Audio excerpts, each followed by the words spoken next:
हाँ बच्चों, आप सभी का मेरा अगली क्लास यानी कि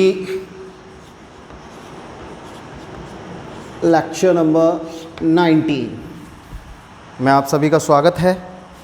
तो ध्यान दीजिए, हमारा चैप्टर नंबर 2 जो कि चल रहा है, गाउस का नियम एवं गाउस के नियम का जो अनुप्रयोग, वो लगभग समाप्ति की ओर है।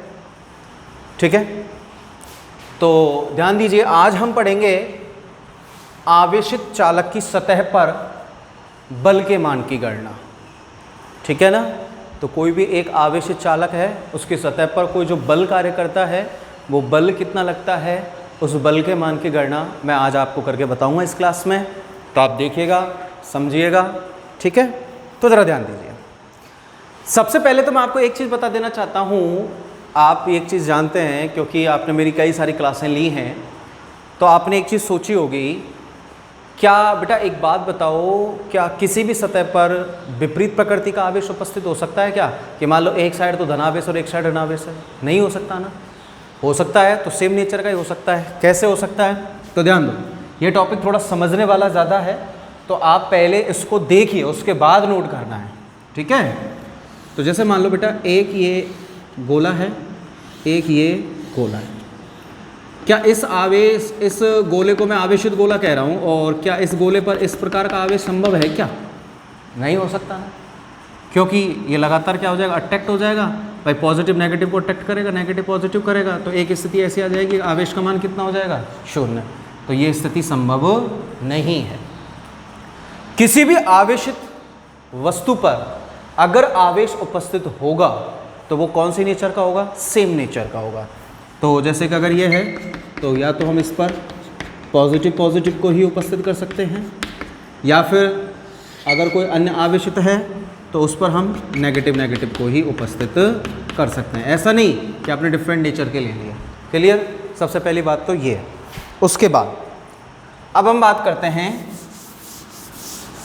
जैसा कि हमारा टॉपिक है, तो ध्यान दें, हमारा टॉपिक है, बिल्कुल आपको कंसेप्टों के रूप में तोड़ के सिखाऊंगा, पर स्टेप को तोड़ के सिखाऊंगा, तो आप ढंग से देखिएगा। हमारा टॉपिक है आवेशित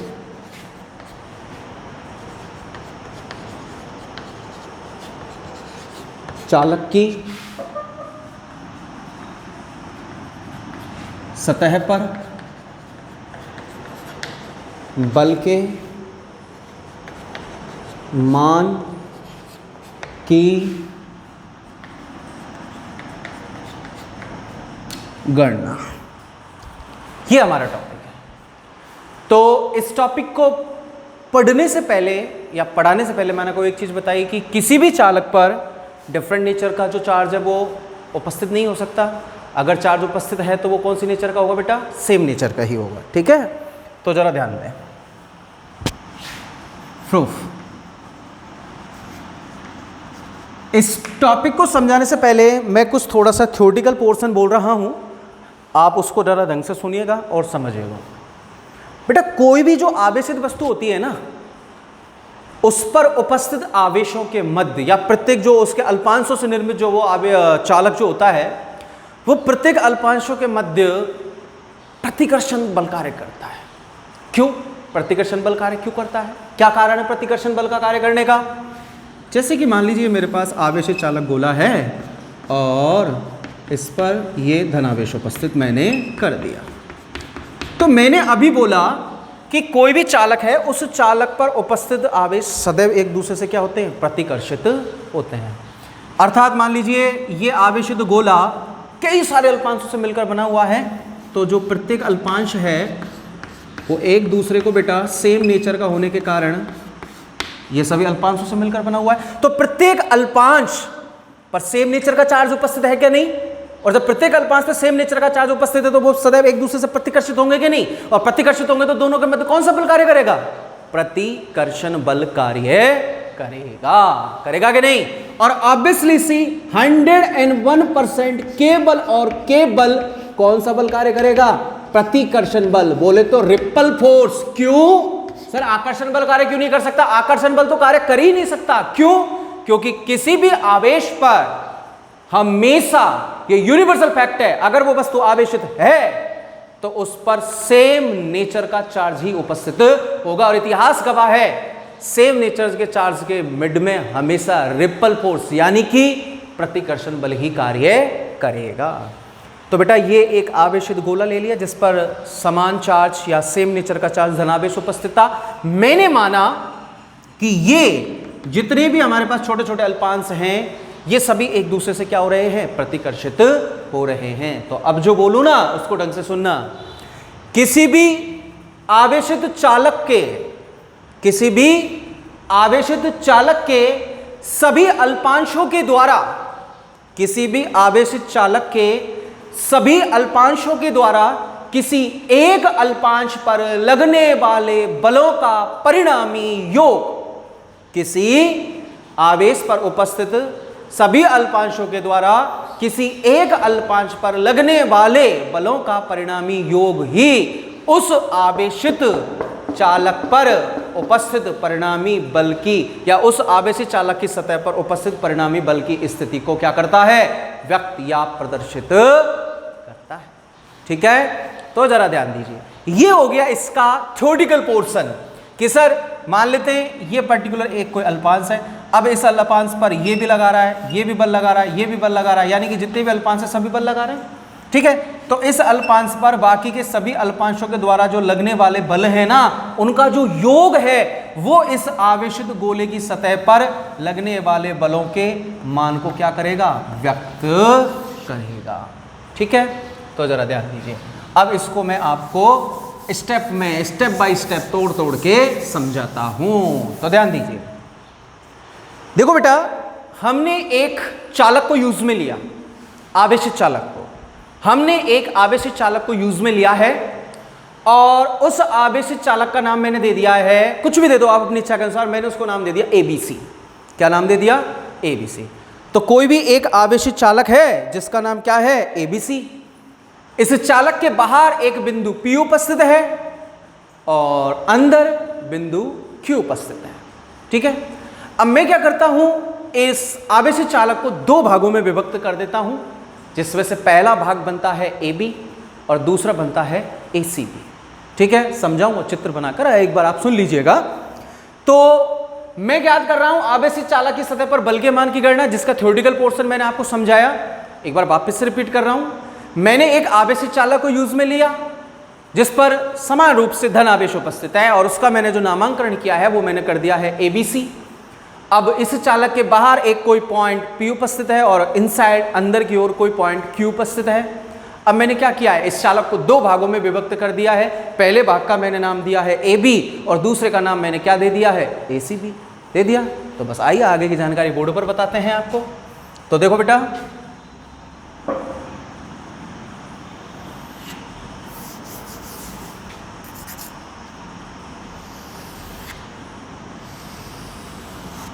ये एक आवेशित चालक हो गया, इस पर एक समान रूप से धनावेश उपस्थित है और आप जानते हैं कि आवेश का वितरण सदैव चालक की सतह पर होता है। तो मैंने इसकी सतह पर ये आवेश का वितरण कर दिया। इस चालक का मैंने नाम दे दिया है ABC। दे दिया बेटा, ABC। इस चालक के बाहर एक कोई पॉइंट आउटसाइड आप देख सकते हैं, बाहर एक कोई पॉइंट P उपस्थित है और अंदर एक कोई पॉइंट Q उपस्थित है। ठीक है, अब मैं क्या करता हूं, कैलकुलेशन के लिए इस चालक को दो भागों में विभक्त कर देता हूं।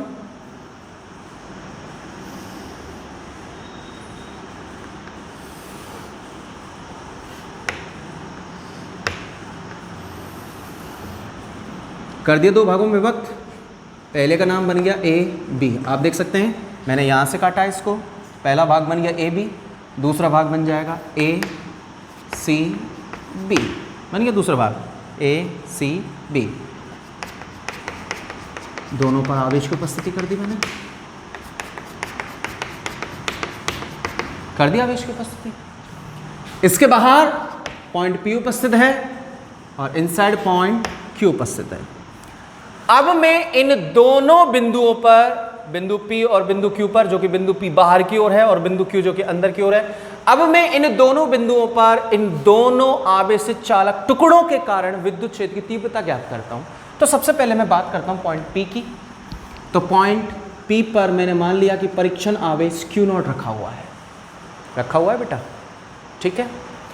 तो सबसे पहले मैं प्रथम आवेशित चालक टुकड़े AB के कारण जब पॉइंट P पर विद्युत क्षेत्र की तीव्रता ज्ञात करूंगा तो मेरे पास विद्युत क्षेत्र तीव्रता की डायरेक्शंस कहां प्राप्त होगी।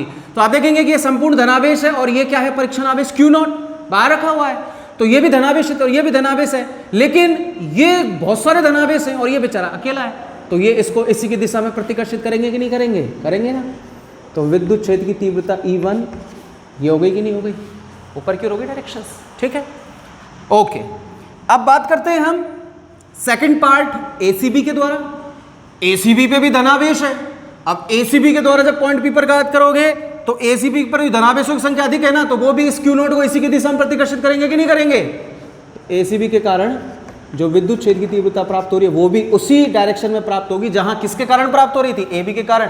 तो इससे क्या स्पष्ट होता है कि पॉइंट P पर आवेशित चालक के टुकड़े AB और ACB के कारण विद्युत क्षेत्र की तीव्रता सेम डायरेक्शन या समान दिशा में प्राप्त होती है, ठीक है। तो जरा ध्यान दीजिए। अब बात करते हैं पॉइंट Q की, ठीक है। पॉइंट Q पर जब हम आवेशित चालक के टुकड़े AB और ACB के कारण जब विद्युत क्षेत्र की दिशा ज्ञात करते हैं तो हमें कैसे कैसे प्राप्त होगी। एक चीज मैं आपको बता ही चुका हूं, किसी भी आवेशित चालक के अंदर या किसी भी चालक के अंदर आवेश का अस्तित्व संभव नहीं है। चालक के अंदर आवेश का मान शून्य होता है, तो यहां पर मैं परीक्षण आवेश तो रख ही नहीं सकता ना, नहीं रख सकता ना, क्योंकि आवेश का मान कितना हो जाएगा, 0। कितना हो जाएगा बेटा, 0 हो गया ना। अब सबसे पहले AB के कारण जब ज्ञात करूंगा Q पर, तो AB का जो धनावेश है वो जो भी बल लगाएगा वो इस नीचे वाले टुकड़े पर लगाएगा कि नहीं लगाएगा, तो वो इसको इसकी दिशा में प्रतिकर्षित करेगा। AB के कारण AB कहाँ हो गई, नीचे की ओर। और जब ACB के कारण ज्ञात करेंगे तो वो किस पर लगाएगा, AB वाले टुकड़ों पर उपस्थित धनावेश पर लगाएगा। तो इसके कारण जो विद्युत क्षेत्र की तीव्रता है वो किधर की ओर हो गई बेटा, ऊपर की ओर। तो इससे क्या स्पष्ट होता है, इससे स्पष्ट होता है कि सर इनसाइड पॉइंट Q पर आवेशित चालक के टुकड़े AB और ACB के कारण जो उत्पन्न विद्युत क्षेत्र की तीव्रता है वो जस्ट एक दूसरे के विपरीत दिशा में प्राप्त होती है। तो जरा ध्यान दीजिए। अब नंबर 1, बिंदु P पर विद्युत क्षेत्र की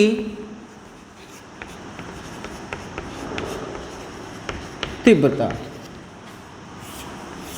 तो पॉइंट P पर total intensity of electric field EP बराबर में E1 प्लस E2, दोनों सेम डायरेक्शन में तो आपस में जोड़ेंगे।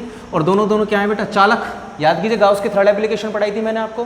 किसी भी चालक के कारण उत्पन्न विद्युत क्षेत्र तीव्रता का मान होता है सिग्मा अपॉन एप्सिलॉन नॉट, ठीक है। नेक्स्ट सेकंड, बिंदु Q पर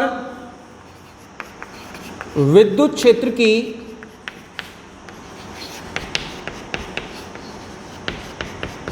तीव्रता। तो EQ बराबर में दोनों एक दूसरे के विपरीत दिशा में है, कितनी हो जाएगी विद्युत क्षेत्र, निरस्त हो जाएंगे, कट जाएंगे, 0 हो जाएगी कि नहीं। Call is equation number first and second. तो जरा ध्यान दीजिए समीकरण नंबर 2 से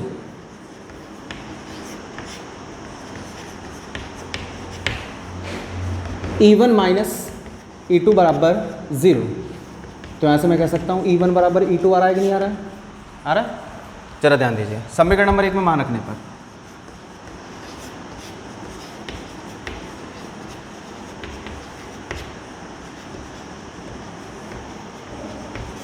समीकरण नंबर 1 में मान रखने पर समीकरण नंबर 1 क्या कह रहा है, E1 प्लस E2 बराबर में सिग्मा अपॉन एप्सिलॉन नॉट। यही तो है समीकरण नंबर 1, इसमें मान रखूंगा मैं।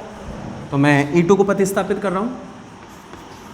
कोई ज़रूरी नहीं है कि आप E2 को करो, आप E1 को भी कर सकते हो, ठीक है, क्योंकि दोनों एक दूसरे के बराबर हैं। तो E2 की जगह पर मैंने क्या रखा है, E1 बराबर में सिग्मा अपॉन एप्सिलॉन नॉट। ये हो जाएगा 2E1 बराबर में सिग्मा अपॉन एप्सिलॉन नॉट। यहाँ से अगर हम E1 का मान निकालेंगे तो सिग्मा अपॉन 2 एप्सिलॉन नॉट। आगे बेटा समीकरण नंबर 3। तो हमने E1 का मान निकाल लिया और E1 का मान हमारे पास निकल कर आ चुका है बेटा सिग्मा अपॉन 2 एप्सिलॉन नॉट। ठीक है, तो जरा ध्यान दीजिए, E1 किसकी विद्युत क्षेत्र की तीव्रता है? आप इसी चालक पृष्ठ AB की है ना, तो जरा ध्यान दीजिए, ध्यान दें, चालक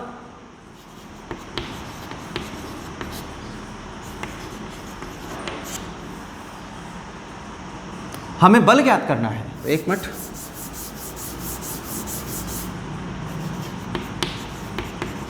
चालक ACB के द्वारा चालक AB पर लगने वाला बल। अब इस लाइन का मतलब समझना भैया, चालक ACB के द्वारा चालक AB पर लगने वाले बल के मान की मैं क्या कर रहा हूं? गणना, क्योंकि मेरा टॉपिक ही क्या है? सतह पर बल के मान की गणना। तो बल निकाल रहा हूं। अब बल भैया डायरेक्टली तो निकलेगा नहीं, कहीं द्रव्यमान और त्वरण से निकाल दो, है ना। विद्युत बल है तो विद्युत बल कहां से निकलेगा? विद्युत क्षेत्र से निकलेगा। तो सबसे पहले ये देखिए किसके द्वारा किस पर बल निकाल रहे हैं? तो ACB के द्वारा AB पर बल निकाल रहे हैं। तो बेटा AB कहां है? AB ये रहा। अब AB का स्वयं का जो विद्युत क्षेत्र है, AB का स्वयं का जो विद्युत क्षेत्र है वो बेटा कितना है? E1 है ना। अब E1 की ही उपस्थिति में इस पर क्या लगेगा? बल लगेगा। तो ध्यान दीजिए वो बल आप कैसे निकालोगे, तो समझिए,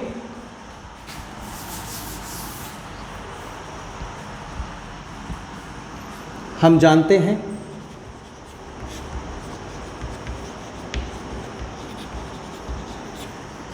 क्या जानते हो बेटा आप? फर्स्ट चैप्टर मैंने आपको पढ़ाया था E = F अपॉन Q0, पढ़ाया ना मैंने आपको। हाँ, अगर आपको पढ़ा होगा तो आपके जरूर याद आ रहा होगा। तो विद्युत क्षेत्र की तीव्रता का सूत्र होता है E = F अपॉन Q0। तो बेटा मैं बल ज्ञात कर रहा हूं ACB के द्वारा AB पर। तो AB जिस विद्युत क्षेत्र में उपस्थित है उसका मान कितना है? E1। अब मालूम चल गया मैंने E1 का मान क्यों निकाला है यहाँ पे, बराबर।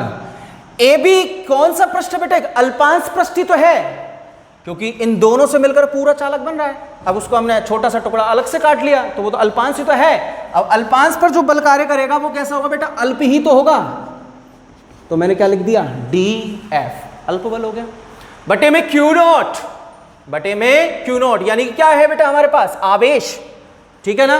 तो बेटा जब पृष्ठ अल्प है तो अल्प पृष्ठ पर उपस्थित आवेश भी कैसा होगा? अल्प ही होगा।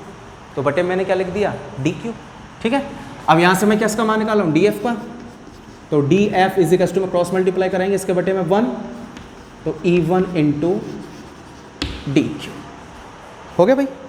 अब E1 का मान आपने यहां से निकाल लिया है, इसको दे दो समीकरण नंबर 4। समीकरण नंबर 3 से समीकरण नंबर 4 में मान रखने पर रख रहा हूं बेटा। तो देखिएगा DF बराबर E1 की जगह पर मैं रखूंगा sigma upon 2 epsilon not into में DQ। आगे बेटा, आगे DQ, ठीक। अब जरा ध्यान दीजिए, DF = में sigma upon 2 epsilon not into DQ, ये वैल्यू आपके पास प्राप्त हो रही है ना। तो जरा ध्यान दीजिए, अब एक चीज देखिए, DQ क्या है बेटा? क्या है DQ? अल्पांश पृष्ठ AB पर उपस्थित आवेश है ना भाई। अल्पांश पृष्ठ AB पर उपस्थित आवेश ही तो है DQ। तो मैं यहां पे लिखूंगा पृष्ठ AB पर उपस्थित आवेश, ठीक है। तो यहां से मैं DQ का मान भी निकाल सकता हूं। कैसे? इसका पृष्ठावेश घनत्व कितना होगा? सिग्मा, क्योंकि क्षेत्रफल का अंदिश हो रहा है। तो सिग्मा = में DQ अपॉन अल्पांश पृष्ठ का क्षेत्रफल, जो अल्पांश पृष्ठ AB है उसका क्षेत्रफल कितना हो जाएगा? DS, बटे में 1 निकालेंगे तो DQ बराबर में कितना हो जाएगा? Sigma × DS। हो गया भाई। DQ का मान आप उठाकर यहाँ रख दीजिएगा। तो यहाँ पर हम जैसे मान रखेंगे तो आप देखेंगे DF = में सिग्मा अपनी जगह पर है, डी क्यू की जगह पर सिग्मा इंटू डी एस बटे में कितना चल रहा है बेटा 2 एप्सिलॉन नॉट। वैल्यू क्या प्राप्त हो रही है डी एफ इजिकल्स टू में sigma square into D S upon epsilon not. Sigma क्या है बेटा पृष्ठावेश घनत्व। हाँ आ रही नहीं आ रही बात समझ में? सिग्मा क्या है बेटा पृष्ठावेश घनत्व है। आ रही बात समझ में? तो इसकी वैल्यू आप कैसे निकाल सकते हैं? लगाइए दिमाग। सिग्मा आ गया आपके पास, आ गया। तो बेटा आप इसको देख सकते हैं कि ये जो सिग्मा है पृष्ठावेश घनत्व है। अब इस सिग्मा की प्रॉपर सिग्मा की अगर वैल्यू बात करें आप तो आप देख सकते हैं कि ये पृष्ठ ए बी पर उपस्थित है। तो पृष्ठ ए बी पर उपस्थित है तो आ जाइए भैया E बराबर में क्या होता है E ए बी क्या है आपके पास चालक पृष्ठित है और चालक कारण उत्पन्न विद्युत क्षेत्र तीव्रता का सूत्र क्या होता है E। तो सिग्मा इजिकल्स टू में एप्सिलॉन नॉट कैपिटल E। ये फलन होता है कि नहीं होता है? होता है। रख दो मान डी एफ बराबर में सिग्मा स्क्वायर की जगह पर एप्सिलॉन नॉट कैपिटल E का whole square into D S बटे में, सॉरी यहाँ पे हम 2 लिखना भूल गए, और बटे में 2 एप्सिलॉन नॉट। ठीक है, अब ब्रैकेट को ओपन कर लीजिएगा। डी एफ बराबर में एप्सिलॉन नॉट का square capital E square into D S बटे में 2 epsilon not. Epsilon not time cancel हो गया, क्या बच रहा है आपके पास डी एफ बराबर में 1 बटे में 2 epsilon not capital E square into D S. तो पृष्ठ एसीबी के द्वारा पृष्ठ एबी पर जो बल लग रहा था उसका फलन आ रहा है 1/2 epsilon not capital E square into D S. अगर अब हम संपूर्ण पृष्ठ पर लगने वाले बल की गणना करें, संपूर्ण पृष्ठ पर लगने वाला बल